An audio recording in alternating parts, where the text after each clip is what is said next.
Thank you, Professor Wolhforth, for zooming in again. Happy to be here. The Russians gave an ultimatum to the last remaining Ukrainian troops in Mariupol on Sunday, and they basically said either lay down your weapons and leave or die. Obviously, no Ukrainian soldiers have left. Ukraine's President Zelensky said that the already difficult negotiation would end if Russian soldiers killed the remaining Ukrainian troops in Mariupol. He also said atrocities witnessed after a Russian retreat from Kyiv soured the negotiations. Putin admitted that the negotiation had reached a dead end. So what do you think will happen next? Everything depends on the battle over the Donbas, which is now getting underway by all accounts. The initial blows, the initial artillery barrages and attacks are beginning to prepare for what may well be the decisive battle of this war. At least that's what most observers think. Negotiations will not be possible as each side thinks that it is likely to do better in this particular battle than the other side expects it to do. And so with both of them essentially unable to agree to terms until they test their strength in this sad and tragically bloody battle to come, I don't expect much to occur on these negotiations. Everybody is watching the battle in Donbas. If Russia does take Donbas, would you think it will make the war more difficult or easier to end? It is, I don't know exactly what will happen. War, as everybody who studies it will tell you, is the province of the deepest kinds of uncertainty. So it's not at all clear to me that Russia will succeed in taking the Donbas. However, should it succeed in essentially reliably conquering those provinces and keeping Ukraine from any significant counterattack, we could then see a situation of a kind of a stalemate where the war simmers on and no one is willing to reach an agreement. Or there could be some temporary ceasefire, but it's still hard for me to see any Ukrainian government formally acceding to the secession of those two republics and their acquisition by Russia, and that have that Ukrainian government stay in power. So I would expect, again, forecasting is difficult, that if the scenario you set forth actually occurs, we're likely to see a kind of a stalemate and a percolating ongoing conflict. One final point, though, is we are so uncertain about this war that we don't even know if Putin is necessarily going to be satisfied with the acquisition of Donbas, if that's indeed what he does. In other words, for all we know, if he succeeds in conquering this part of Ukraine, he will simply bide his time and build up his forces and attempt yet further attacks. We just do not know at this stage. What about if Putin cannot succeed in the Donbas area? Would he just give up? It's just very hard for me to see right now the avenue by which he would simply give up and say, sorry, we ever invaded Ukraine. I really deeply apologize for this. We're all going to go home. Nobody who studies Russian foreign and security policy thinks that scenario is likely. So somehow, for the Russians to be willing to stop this, most people think there's got to be some measurable gain. Now, we don't know exactly what that sort of line or that threshold is, what is necessary to get Russia to sort of declare victory and go home. But most people think that a minimum is some kind of arrangement under which Putin can claim to have saved or rescued or protected the residents of the Donbas, which he claims were under threat from Ukrainian authorities. In a situation like this, I just saw in CNN interview with Zelensky. He was commenting on a video clip in which a Ukrainian mom discovered her son's dead body in a well. Zelensky said as a father, he couldn't watch it because it made him want to fight and kill. But as president of a country, he needs to do his best to stop the war. So, I mean, obviously, this is a very, very difficult situation for him. If you were the advisor to President Zelensky, how would you advise him? What is the truly good thing to do right now? I think that statement that he made is one of many that he has made to continue to project the image of a person who is willing to talk. And not come across as a person who literally is sort of bloodthirsty to fight to the death. He has already given way on the question of Ukraine's international status. Namely, we have heard Zelensky suggest the possibility of a neutral Ukraine. Now, that was coupled with a request for security guarantees that would look very much like NATO membership, but still, it was a start. And so I think that that is exactly how I would advise him. In other words, if I were so presumptuous as to do so, that to maintain that implacable commitment to the fundamental sovereignty of Ukraine, while at the same time suggesting we're willing to talk about Russian security concerns that are legitimate, that don't involve the destruction of Ukraine or the subjugation of Ukraine. That's exactly the face that he needs to show both to Moscow and to the rest of the world. And at this point, what do you think is the moral and truly prudent action the West should take? I think that the West the United States and its allies need to be, I think what they're doing is completely understandable. That Russia is clearly in the wrong here, let's be honest. Even if you agree that it had some legitimate security concerns in the past, none of those justifies what it is doing to Ukraine, to Ukrainians, to Ukrainian people. And so under those circumstances, it seems to me absolutely right and proper that the West should aid the government of Ukraine in defending its sovereignty up to the limit that we judge will not cross some threshold that would elicit a major Russian escalation. But we should also, I think, suggest that the punishment that we are imposing upon Russia with these sanctions is contingent, namely that we would remove these sanctions if Russia were to agree to a deal that could be accepted by the Ukrainian government.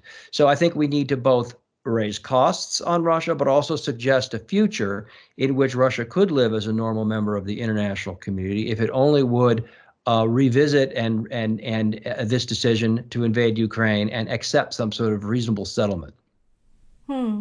Talking about those possible settlement, a few weeks ago, from the terms the Kremlin had given, it seemed like Putin had shrunk his goals in Ukraine. At least he was not seeking regime change anymore.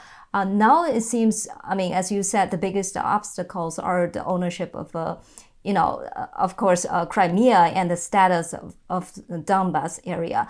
So, I mean, do you think the two sides could still reach some kind of agreement on those two issues, or do you think it could only be decided by the outcome from the battlefield? Unfortunately, I think, as I said before, and I'm sad to say it, but I just don't see the two sides are just way too far apart for any kind of agreement to emerge. And it's possible that the distance between the two sides will be reduced depending on the outcome of this battle. If one side performs dramatically better than expected, let's say, for example, as I hope is the case, Ukraine just really performs very, very well, as it has done so far, better than expectations, and Russia literally is not in a position to continue the campaign, it could be that the trend that you've mentioned of Putin reducing his war aims could continue, and we could imagine the two sides coming together on an agreement. But right now, before the outcome of this battle is known, it's hard for me to see that happening. And finally, I have to say that I just remain a little bit uncertain about where Putin stands here. Some of his spokespeople, and even he, has used language that it seems to be refocusing Russian objectives on this Donbas question, as if, as you say, that the war aims have been reduced. But some of the rhetoric emanating from Moscow commentators and even some officials really sounds blood-curdling as opposed to what they mean by denazifying and demilitarizing Ukraine. So are we really certain that the whole object can be in fact reduced to Donbass? Or, as I hinted at earlier, Could it be that he wants a ceasefire after seizing Donbas, build up forces, and keep going? We really just don't know that yet. I hope that it's true that his war aims are being tempered by the realities on the ground, but we'll just have to wait and see if that's really the case. So you don't think Putin is seeking an off-ramp right now at all? He wants to fight it out. I'm not seeing evidence of off-ramps yet by Putin. That is to say, summarily, he rejected some of the key bottom line Ukrainian demands way back when these negotiations were still going on and when the sides were leaking to the press what was being discussed in Turkey and in Belarus. It was many weeks ago now when these negotiations were going on. At that point, I didn't see off-ramp kind of talk. And so far from Moscow, we haven't heard specifics as to what's being talked about, short of, as we suggested, a complete dismemberment of the country, recognition of Donetsk and Luhansk regions. And by the way, it's important to recognize these are not the regions that are these little separatist republics that exist, but the entire constitutional regions of Donetsk and Luhansk. And so far, I can't quite see how a Ukrainian government could agree to that until, as I suggest, unless something quite dramatic happens on the battlefield. You know, many people are worried about this, and they worried that if Putin is not seeking an off-ramp or does not have an off-ramp right now, they're worried about the possibility of him using nuclear weapons. Regarding that, I have a question. I mean, if Putin only talks about nuclear weapons, it could be an effective deterrent. Once he really uses it, I mean, do you think he will be retaliated against by nuclear weapons from either the US or NATO? And if so, wouldn't that put Russia on the fate of nuclear attacks, which could lead to its total destruction? So if that's not Putin's real goal, he wouldn't really use nuclear weapons. Am I right? Well, it's important for us to clarify what we're talking about when we talk about nuclear use. If by nuclear use you mean some big strike, something that hits a NATO country or hits the United States with nuclear weapons, then I think you're right. This just doesn't seem to be in the cards. I have a hard time envisioning how Putin could ever see such use as working out for Russia or even for him personally.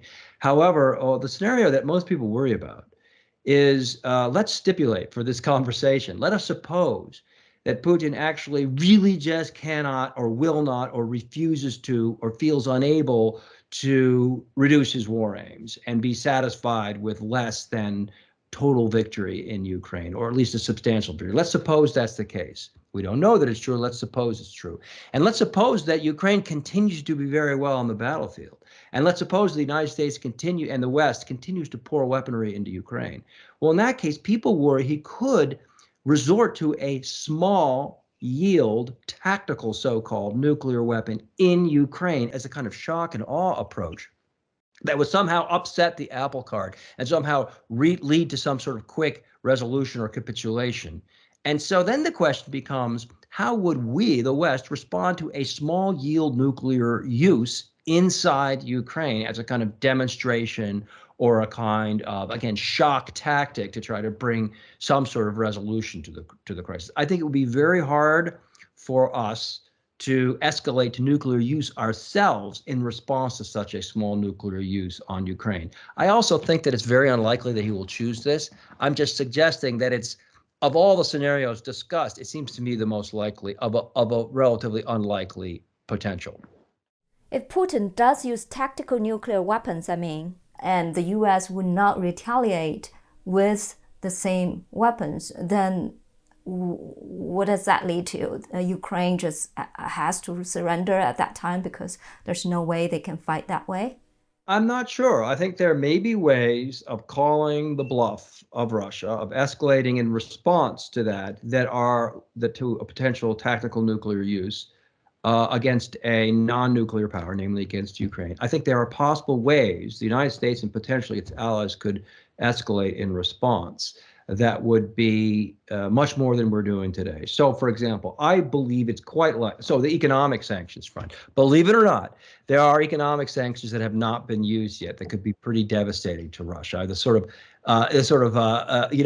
is called somewhat confusingly sometimes the nuclear option on sanctions, which would essentially be, of course, entirely the cutoff of Russian gas exports. So all basically Russia's main revenue streams to the West would be cut off. Or cyber escalation, where the United States maintains lots of things in the back pocket that it's not doing.